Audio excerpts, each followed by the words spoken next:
Welcome to On Point with Patrick. I'm Osagie. As usual, I'm going to have a lot of points to make this evening. There's so many things happening, just not in America where most of us live, but also in our home country, Nigeria. We call ourselves, of course, the people in the diaspora, but we keep abreast with the things going on in Nigeria.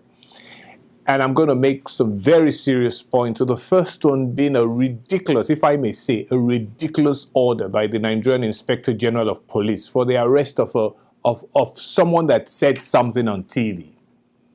But you know what? I'm going to take that my first break after this now and come back and get into what I think is a ridiculous order by the Inspector General of Police in Nigeria. So quick break and I'll be right back.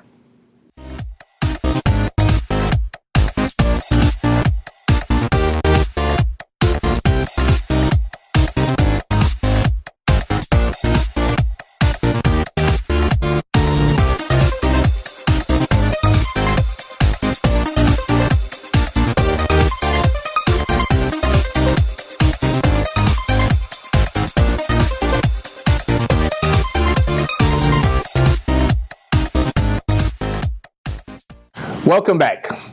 The Inspector General of Police has ordered his arrest for giving false statement, making injurious falsehood, and equally defaming the character of, which is an act which the Inspector General says can lead to almost a riot in Nigeria. And now, what is this statement that was made? That President Buhari should not run in 2019 in order to leave space for a younger generation. I mean, I'm just trying to put it in my own words. Now, who said this?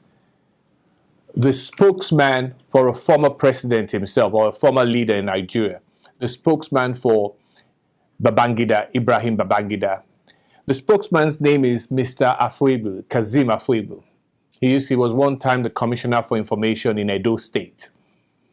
He made that statement on a Channels TV program that his boss, former President Babangida, has said that Buhari should not run in 2019 in order to give allowance or space for someone of the younger generation to rule the country.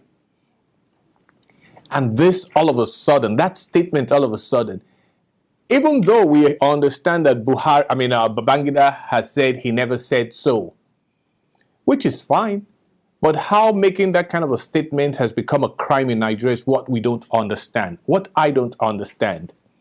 I mean, for those of us that live outside the country, these are kind of statements you hear every day around here, especially in America. Nobody gets arrested. You refute the statement, you move on. Now, if he gets arrested, under what is he going to be charged? Under what is he going to be charged? That he said what? That his boss told him that I wouldn't want the current president to run again for a second term. I don't see the crime there. Look, people, the point I'm trying to make is that people can make all types of statements. I know we don't particularly believe in freedom of speech, but it's his freedom to say whatever he likes. Okay, maybe he lied on his boss, but do you know how many times people would have to go to jail, or the police would have so much work to do if they have to look for everybody that lies on their boss? We have to get something straight. There's obviously a movement within the country to I think people are trying to tell Buhari not to run. I'm not saying that Babangida is one of those. All I'm saying is that there seems to be this movement, because last week or a couple of weeks ago, it was who? It was another former president, both a military head of state and a civilian president, Obasanjo. He actually wrote a letter and almost saying the same thing. Do not run. Do us a favor. Don't recontest for another 4 years. And he said it's also about giving a younger generation a chance to be president, to lead our country. And, you know, it's kind of sad that we reach this point, because what I see and what I read around is that there are people on very serious behind Buhari and people against him. And it's become a very, very serious and nasty issue. I think my point to you guys that listen to me is that, look, Buhari, I believe is a good man, but I believe the leadership skills needed to run Nigeria, he doesn't have. It's been very, very obvious in the last 3 years. Things are too slow. We're in a dynamic situation in that country. We're in a digital age. And I think Buhari is really way behind in how he conducts things. And let nobody tell me about corruption. Because I'm not saying that corruption is something that lives within countries, but you know, when you have big bureaucratic systems like Nigeria does, there would always be an element of corruption.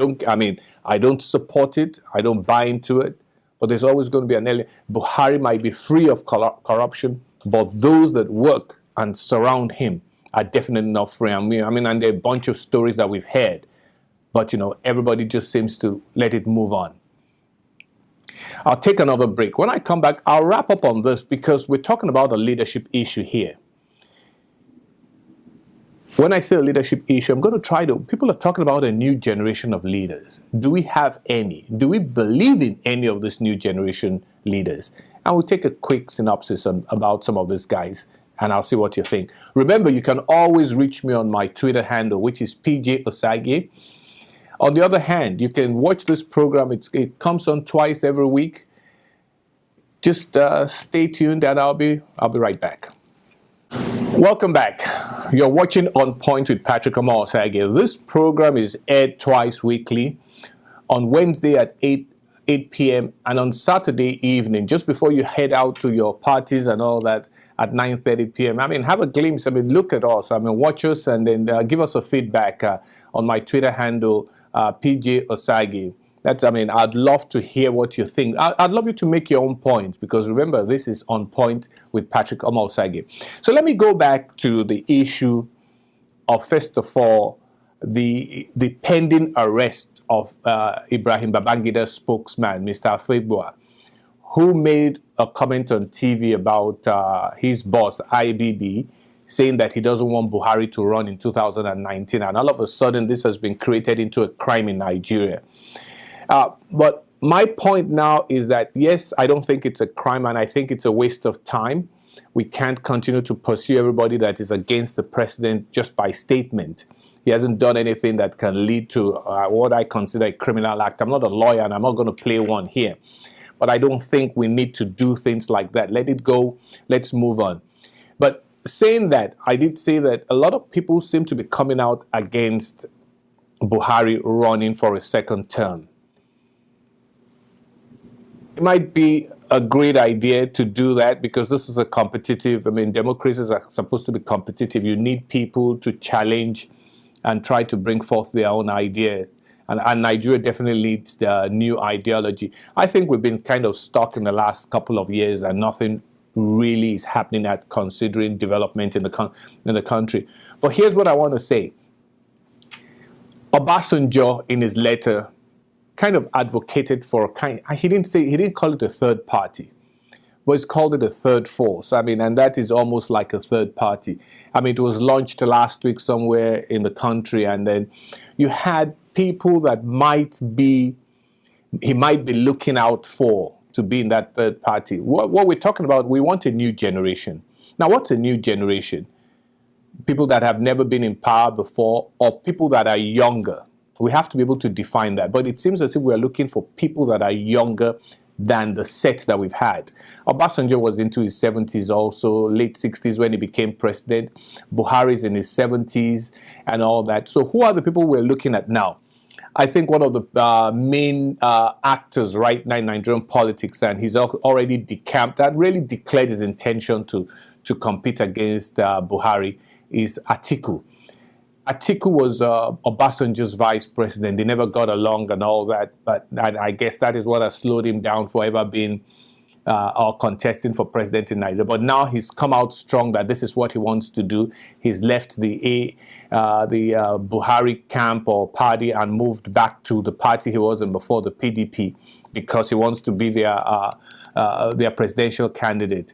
Another name we hear all the time, and he was in the launching of the Third Force, which is Obasanjo's new group, is Donald Duke, a former governor, a two-time governor of Cross River State and all that. I mean, he's young. I know he's well under 60. He's probably 58, 59. And so I mean, is it the age? Is it the experience we're looking for? We haven't really been able to define that, but I think we really do need young blood in Nigerian politics. Another huge name, I use the word huge because this is going to be really, if he does declare or if the push continues, is who? Is the current president of the Senate, Bukola Saraki. People have always wondered, what his next move would be, and then the talk about him running for president is starting to grow. Now, who knows where he's going to come from? Is it going to challenge his own president from the same party, Buhari, in their primaries? Is he going to move to another group? Atiku has already declared that he's back to PDP. He probably has that wrapped up. I want to believe he has that wrapped up. Now, so where would Saraki go in order to be able to contest? That's the word in town. And like I said, Donald Duke is probably going to be with the new group or a third party that probably would spring up anytime. But we'll wait and see. So those are the names and those are the things we're talking about really in Nigeria right now. I don't know how this will play out, but at some time, we know we have to move on from this older generation because they haven't really done very well for us. They put us in this, and I don't think they can get us out of this. So that's my point so far. Let me take another quick break. When I come back, there's something that has bothered me about the issue of corruption in Nigeria. I'm going to pick on one specific individual, and I'm going to try to make an analysis of where we are with her or where we are with corruption in Nigeria. So I'll take that break and I'll be right back to discuss the former oil minister in Nigeria, Miss Alison Desiani Maduike. I'll be right back.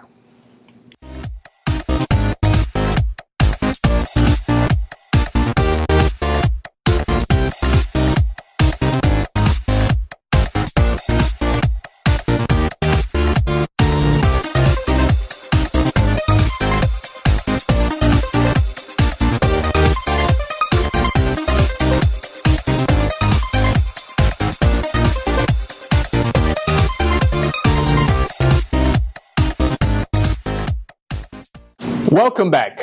You're watching On Point with Patrick Osagie. This is Vineyard TV on channel 15.8 on your local dial.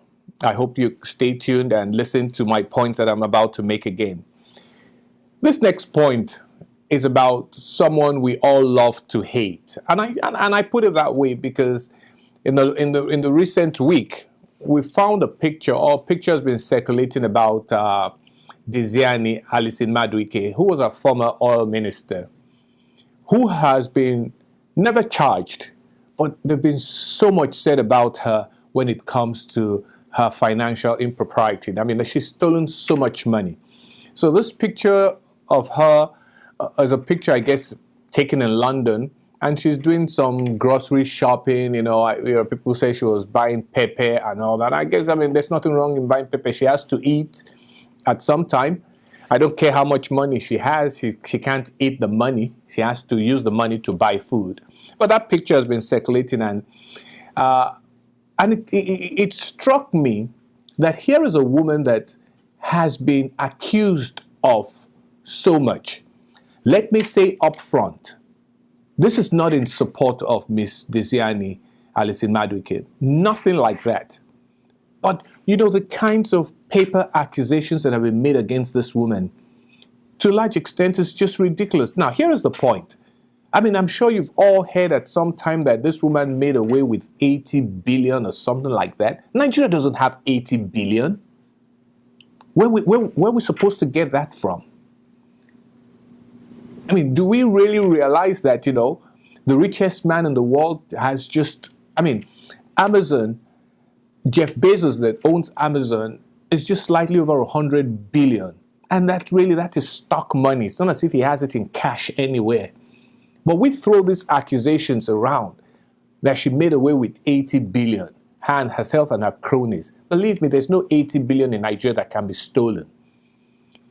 Now, I'm not saying she did not steal money. It's obvious. I mean, look, anybody that has been in any kind of power in Nigeria, I'm not going to use the word stolen, but has made do with some of our money in whatever way.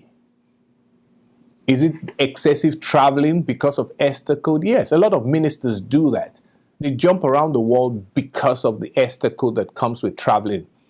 So, should they travel to all the places they go to? Probably not, because the country gains nothing from their travel. But they do that, and nobody can question it. Now, but let's go back to Ms. Madueke. Now, why am I up on this case? Because we live in a new world. We live in a civilized world of today. The accusations we've made against her until tomorrow, the Economic and Financial Crimes Commission, our EFCC, has not brought a case against her. She lives in London. If we have a case against her and we can present it properly to the British government, they will let her go. I know she has a case, a money laundering case, but it's a money laundering case is peanuts compared to what we're accusing her of. But we haven't brought a case against her. But she's the one that's supposed to have stolen most of the money that Nigerians believe that they're supposed to have used. So why is there no case against her? She's been out of power for 3 years. What is going on? Nobody's been able to answer that question. Is there something about her why we can't charge her? Or did she cover her track so well at the NNPC, at the ministry, that nothing can be done to her? It's amazing how much we charge her over the news media, over social media, and all that. And yet, the powerful EFCC cannot bring a legitimate case against her.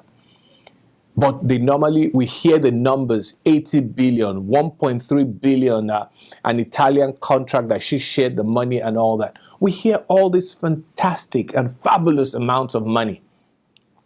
And yet, there's been no legal case brought against her in a court of law. Why is that? I don't have a good answer, but I'll give you what I suspect is the real reason. A quick break and I'll be back to give you my point on why I think Desiani Madueke has never been charged. I'll be right back.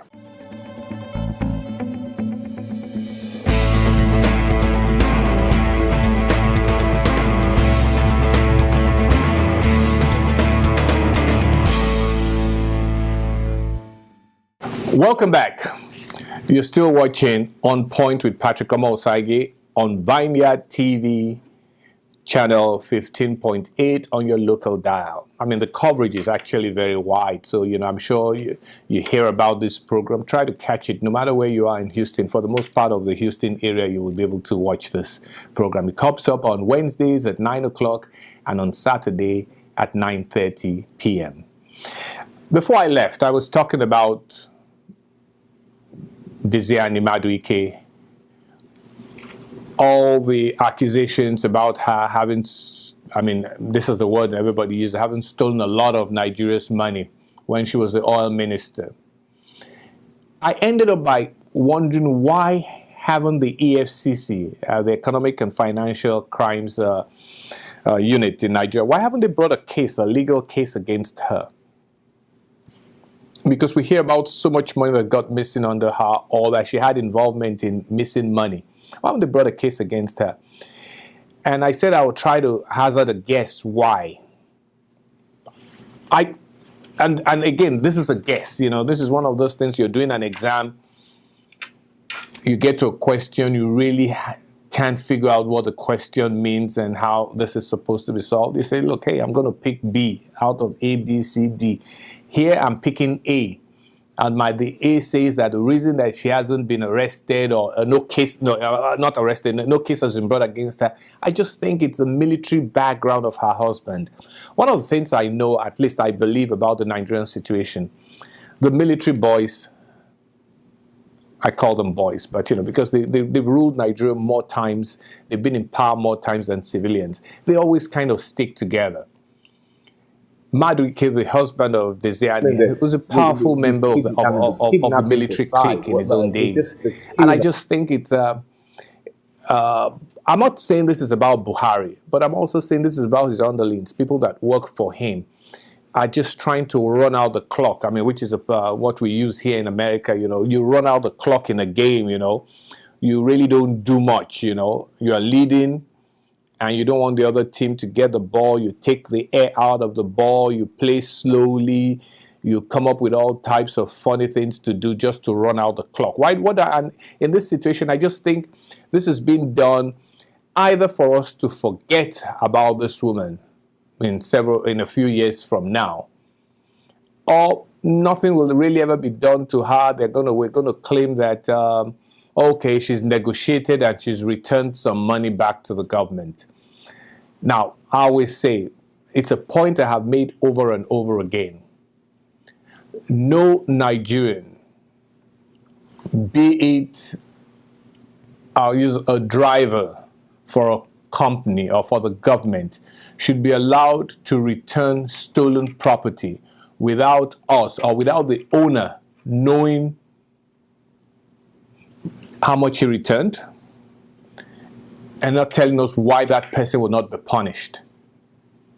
I think anybody that pilfers money, that steals the money that belongs to Nigerians, if he or she ever returns a dime, I think the people of Nigeria deserves to know what the return or what the bargain was. Let's put it this way. We want to know what the bargain was. You return so and so amount and we'll never charge you. Is that the bargain? Or you will return so and so amount over the next 10 years. I mean, what's the bargain? I think the Nigerian people deserve to know that. So that's my point of that. But that leads me into the next point I'm going to make. All the supposed money that have been returned to the Nigerian government from those that stole our money in the last 8, 10, 15, or 16 years. I'll take a quick break. When I come back, I'm going to do an analysis of this return of money and why I think we're being played as fools in Nigeria. I'll be right back.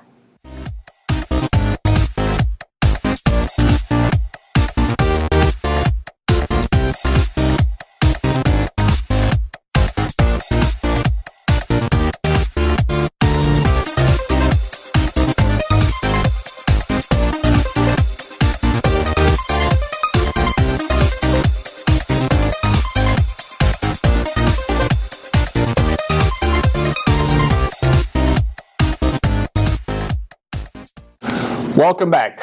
This is On Point with Patrick Osagie. My Twitter handle, as usual, is PJ Osagie. Please get in touch with me. Make your own points. Suggest points I need to make, or even argue with me on the points I have made. I'd love to. I love the interaction every now and then. One of these days, I'm going to go back and I'll have a program and bring some of the points that people have pointed out to me on my Twitter handle, and then we'll discuss it and then have some fun with it. So let me finish this week by talking about the supposed recovery of funds from the looters. And I use the word supposed because really, I remember a couple of years ago, there was this outcry that we wanted to know how much has been returned and who has been returning the money. And the government continuously promised us we would release the numbers, we'll release the names and all that. It never really came through. They never really came through. And we've all moved on. all we hear is that maybe someone returned this, maybe someone did this, maybe someone, bargained this. The people that say that someone like Desiani Maduke, that the reason she hasn't been charged is because she's probably negotiated her way out of trouble. Boy, I would like to know how you negotiate 80 billion. How you get to go scot-free if you took people's money. In most cases, a huge amount of money. And you come back and say, oh, I'm sorry, here's your money back. After 5, 6, 7 years of probably investing the money, or here's some of the money back. And we as a country would say, that's fine. There's no need to go after her or him. He has returned money. There was a time that I think even someone suggested on our Senate floor that we should grant amnesty to looters if they promise to bring the money back and establish businesses. I'm going to say this. This is a point I'm going to make loud and clear. That was probably the dumbest idea I ever had. Someone steals your money, you tell them, oh, look, I'm not going to do anything to you. Just bring it back and set up, I'll give you an example, a glass factory. And you think that's going to work? He will set up a glass factory in this case to make more money. Yes, it gives people jobs, but you think the people that work there are going to be loyal to him when they know this was about stolen money? Where do we come up with such crazy ideas? In any civilized country, to steal government money is a crime. Can you negotiate some kind of a bargain if you're charged to court? Yes. Give us most of the money and you'll still spend 9 months in jail. Give us some of the money and you still spend 2 years in jail. Part of the reason that we continuously have this kind of problem in Nigeria is because nobody that I know of, I hear, that we all hear have stolen their money, nobody has ever been punished. We can't keep going on and saying that where people are negotiating their freedom or by returning money. We don't know how much they returned. We don't know when they returned it. We don't know what the bargain or what the deal was. But we hear these things and they start floating all types of numbers around. 290 billion naira has been returned. Where do we get that kind of numbers from? My point is still, if this country has to move forward when it comes to dealing with corruption, people have to be punished, irrespective of what position you held before.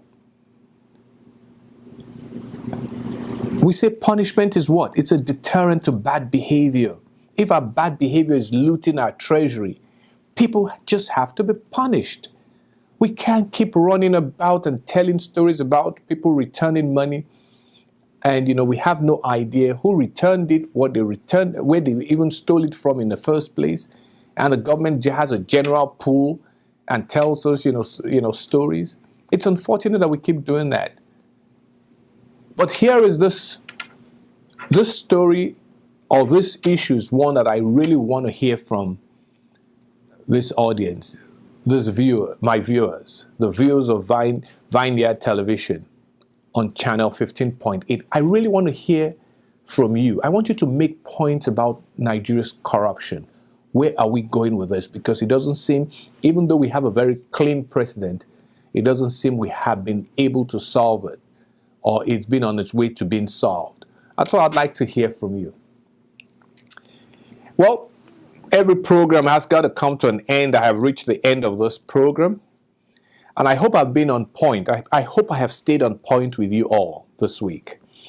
So till I see you next week, have a great week ahead of you. Bye-bye.